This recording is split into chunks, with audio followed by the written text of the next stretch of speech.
Welcome back everyone. Today we are diving into the world of digital marketing with a step-by-step guide on how to create a Pmax campaign using asset groups.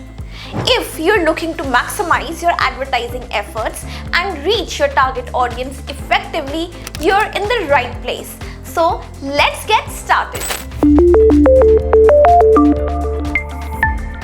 Alright, so let's jump into the practical steps of it.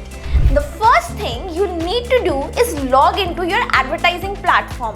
Once you're in, navigate to the campaign creation section and select Create Campaign.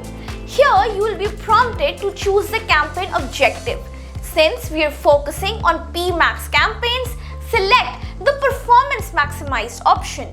Now comes the exciting part, creating asset groups. Asset groups are collections of creative elements like images, videos and ad copies that you'll use in your campaign. By organizing your assets into groups, you can test different combinations and optimize for the best performing ones.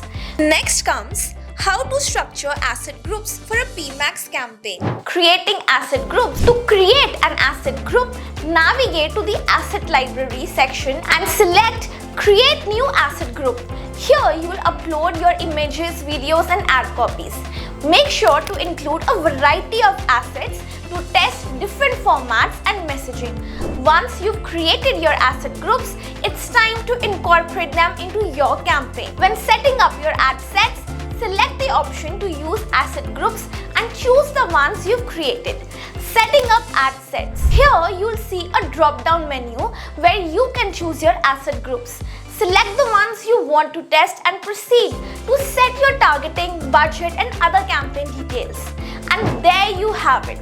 You've successfully created a Pmax campaign using asset groups. But remember, the key to success lies in continuous testing and optimization.